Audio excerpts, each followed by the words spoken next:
Section 1. You will hear a conversation between a student and a woman. First, you have some time to look at questions 1 to 10.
Now listen carefully and answer questions 1 to 10.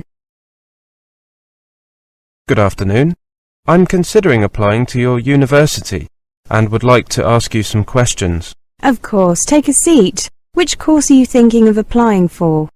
Southeast Asian Studies. I see. Do you have a copy of the university prospectus? Yes, I do. I downloaded it. So, you know that it's a 4-year course, including 1 year living and working in the region?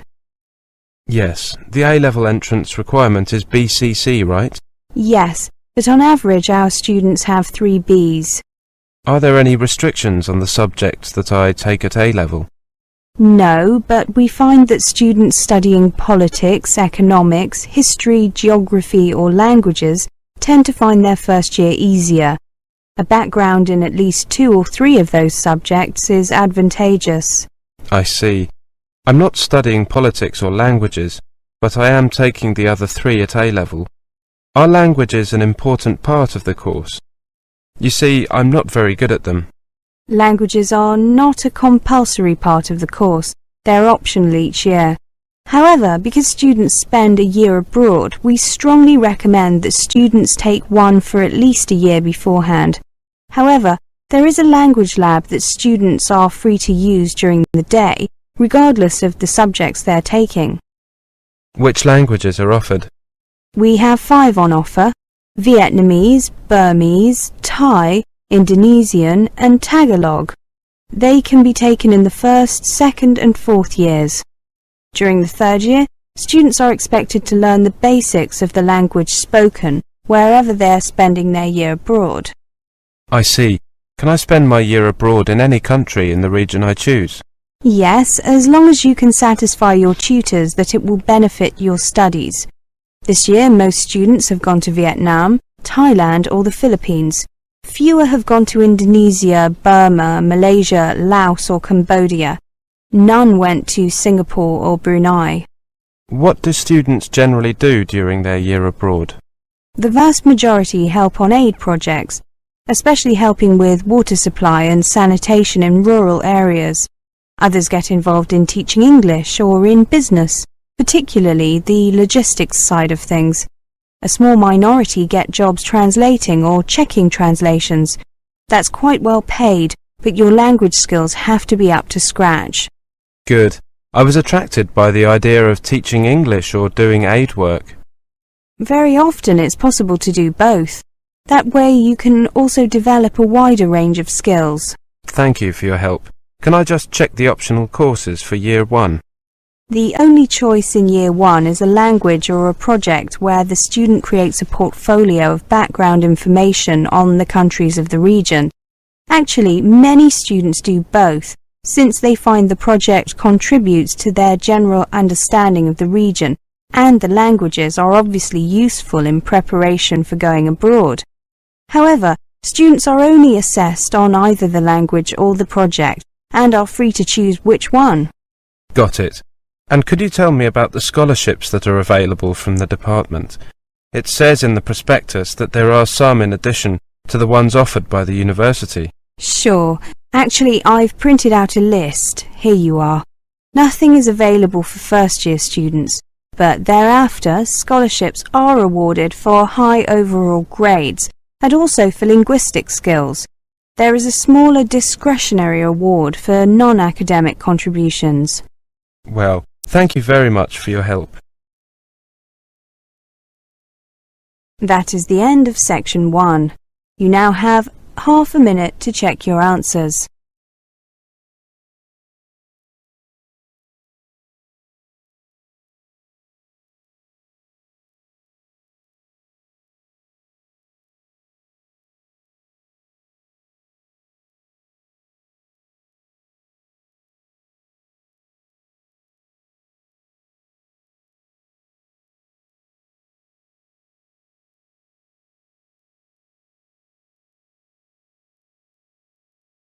Now turn to section 2. Section 2. You'll hear a conversation. First, you have some time to look at questions 11 to 20.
Now listen carefully and answer questions 11 to 20. Welcome to our program on Indian youth. Are young Indians different from their elders? Smarter, lazier, less obedient? We have invited an Indian sociologist, Mr. Singh, to share his views with us. Mr. Singh, many Indians complain that the new generation of Indians is too westernized and has lost touch with its culture. What's your opinion on that? Whenever a country modernizes, there is speculation that the new generation will be dramatically different from those that preceded it, in particular more westernized. Much of that speculation is based on superficial observations regarding rock music and the like. However, most studies show that new generations retain much, though not all, of the core values of their culture. Cultures change very slowly. What is changing quickly is the environment in which they live, their living standards, opportunities for advancement, and self-fulfillment. Young Indians certainly have more opportunities today. Where does your information come from? I have 2 children in their early 20s. I see their generation at close quarters. I often travel to both rural and urban places in India, and I see the young people there.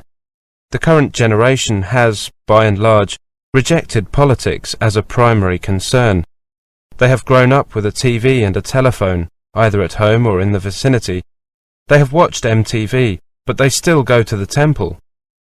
And most of them seriously believe that God exists. Regarding the opportunities that Mr. Singh mentioned, for the first time, it is acceptable in India for a kid to say that he or she wants to be an actor, a singer, a fashion designer, a writer, a cricket player as a profession, without parents losing sleep. It also means that they have many choices of role model. When I look at young people around me, I see more hope than helplessness. Mr. Singh, what is the main advantage that young people in India have? The biggest advantage the youth of India have is mobility. It is very easy for them to move about the country and follow opportunities. An edge the Chinese youth, for example, do not currently have. Also, young Indians are quickly adapting to new technologies, and English is now being more widely accepted and spoken than ever before. India's youth have a very unique advantage, a combination of mobility, language, and knowledge of technology. Add to that a country that has an entrepreneurial spirit and a very clear intent to adapt to Western culture. Are there any problems as far as you can see? I think that the biggest overall problem is with infrastructure. But as far as things that directly affect the younger generation are concerned, I think that the main problem is that parents from the growing middle class are pushing their children ever harder at academic activities.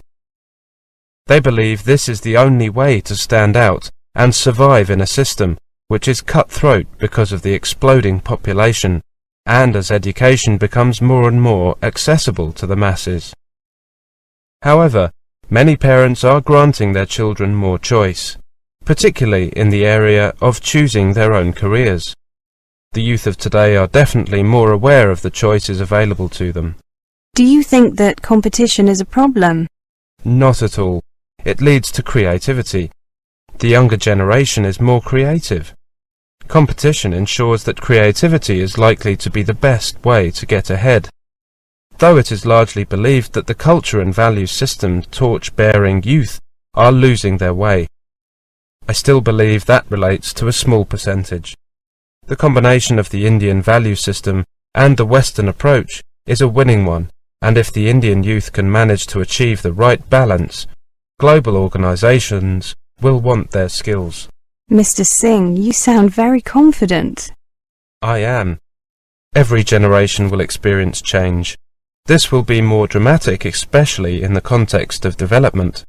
Simply put, young Indians are more aware about the world they live in. They are more materialistic. They are consumers in the true sense. They are exposed to satellite TV, the internet, freer access to social interaction and mobility. They are global citizens. Adoption of styles and fashion from anywhere, particularly America, is quick. But as several surveys have shown, this openness and confidence does come with some sense of humility and purpose. I feel confident that they can dream and achieve. My generation could only dream. That is the end of section 2. You now have half a minute to check your answers.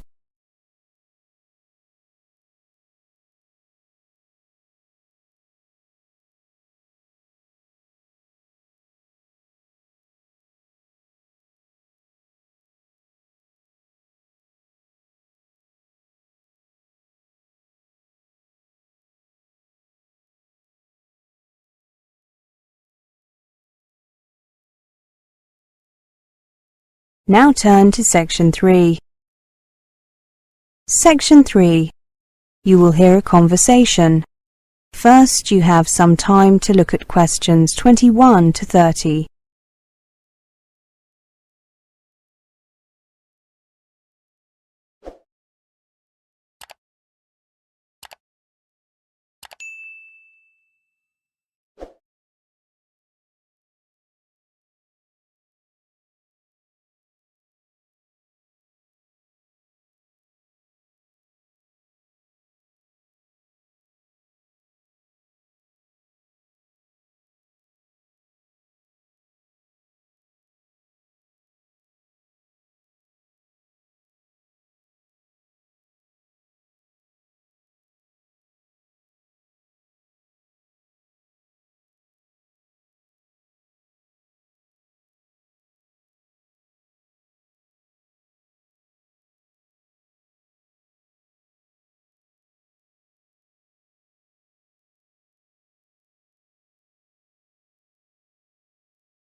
Now listen carefully and answer questions 21 to 30. Welcome back to the new term, Martin and Amanda. I hope you've had a good break and that you're looking forward to writing your dissertations. In this tutorial, I'd like to give you the opportunity to ask questions on writing the dissertation, such as requirements, dates, and who to see when you need help. I know that it's all available on the department website, but sometimes students just like to check or confirm information, or sometimes they need a little more detail. So, is there anything you'd like to ask? Is there a fixed hand-in date yet? On the website it said that one hadn't been decided on yet. I'm glad you asked that question. I just heard this morning that the deadline has been decided and it is the 28th of May. That's a week later than we had originally planned. What about the word limit? The website gave a very broad range. What was it, Martin? 10,000 to 20,000 words? I believe so, Amanda. Well, I believe that was a typing error. It should be 10 to 12,000 words, but feel free to write a little more if you need to. However, make sure that your dissertation is at least 10,000 words long, not including the contents, references, and bibliography.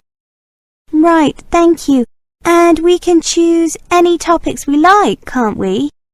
Any from Year 3. And do remember to get your topic approved by your personal tutor. Oh, that's me, isn't it? Before you start writing, I'd hate to have to tell you your topic was unacceptable after you'd spent a lot of time on it. What would you like us to show you initially, apart from the title?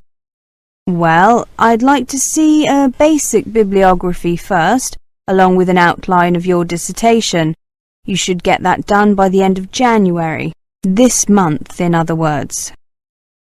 According to the website, the research should take 8 to 10 weeks.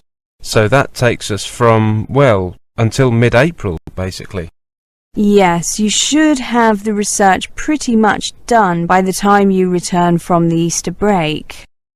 It seems like a reasonable amount of time, but I bet it disappears fast. It certainly does. You'll probably find that you need to do some extra research during the second half of April. Ideally, you'd be writing then, but very few students get all the information they need, and the personal tutors almost always need to make some further suggestions. That's why it's really important to get the bulk of your research done by mid-April. I see. If we get into trouble, or can see that we're going to get into trouble with our research, we should obviously contact you ASAP. Absolutely. Do you think that we should look at what other students have done in the past, in order to get a better idea of what to do and what to write? It can be helpful, but what often happens is that students rely too much on what they read, so I would only use other students' previous students' work as a reference. Got it. I know that we have the research guide to help us, but are there any other books or sources that you would recommend? I mean, to help us with planning a dissertation and the organisation and so on. Yes, I wanted to ask you that too. There are several available from the library. I wouldn't bother buying any. My personal favourite is Dissertations and You by Roger Klein. Another good one is Mastering Your Dissertation by Helen Blondell. There's a book about research techniques. What's it called? It's something simple like Research Techniques for Dissertations. The author is Helen Trailforth. Oh, I know. It's called Dissertation Research Techniques. Very good book. There's more than one copy of each of those in the library. One is for reference only, and you know about the recall system if a book is being borrowed by someone else and you want it, don't you? Yes. Good, very good. Anything else? Well, now that you've mentioned research techniques, I've got a question. Questionnaires. A good idea, Professor. The general consensus is that they're not very helpful, though some prominent researchers beg to differ. Clear them with me first if you decide to go ahead and use them. You see, you need to be very careful about the questions that you ask and order of the questions. Questionnaires very often lead people towards giving certain answers rather than getting at their true feelings and opinions. Martin, anything else? No, I'm happy. Thank you, Professor. Yes, thank you so much. My pleasure. That is the end of section 3. You now have half a minute to check your answers.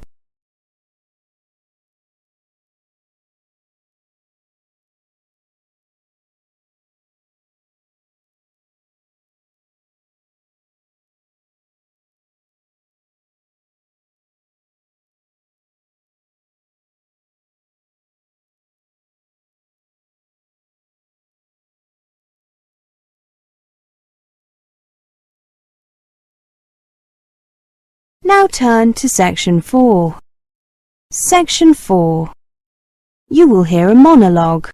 First, you have some time to look at questions 31 to 40.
Now listen carefully and answer questions 31 to 40. Have you ever wondered where your recyclables end up after they get picked up from the curb? After you've left them at a recycling drop-off centre, or when your hauler has come to empty your recycling dumpster? Well, this presentation will tell you.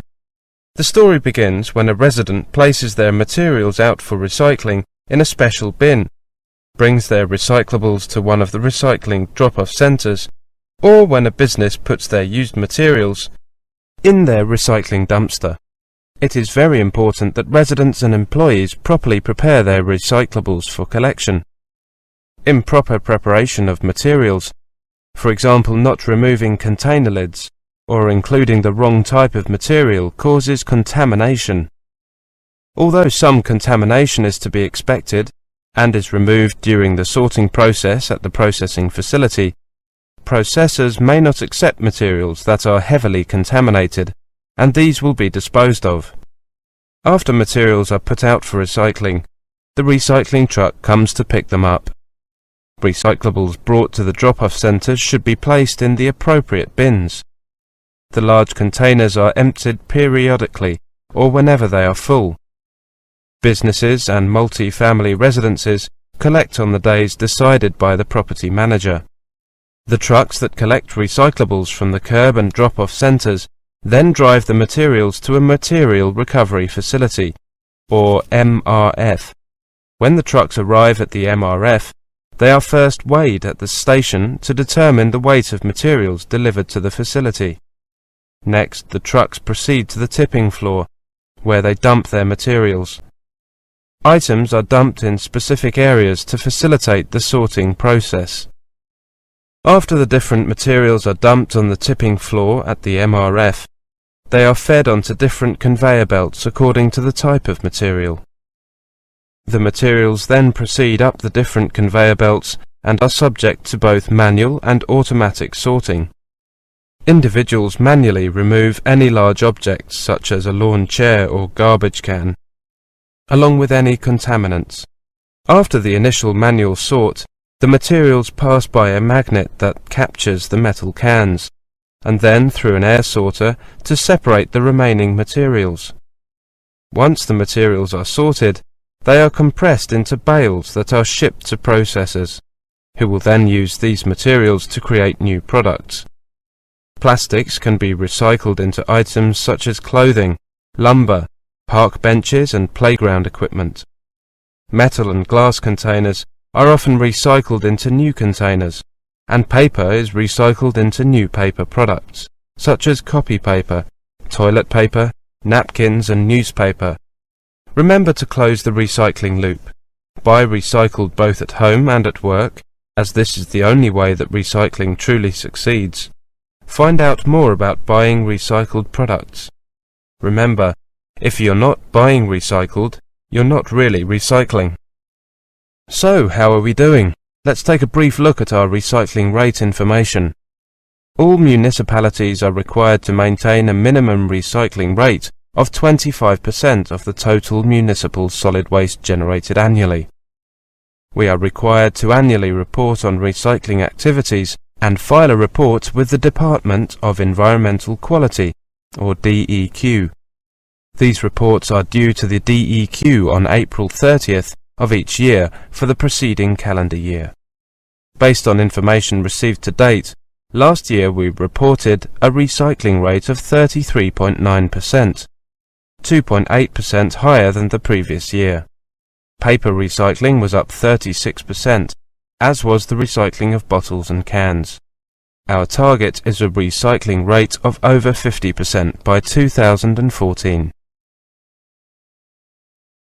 That is the end of section 4. You now have half a minute to check your answers.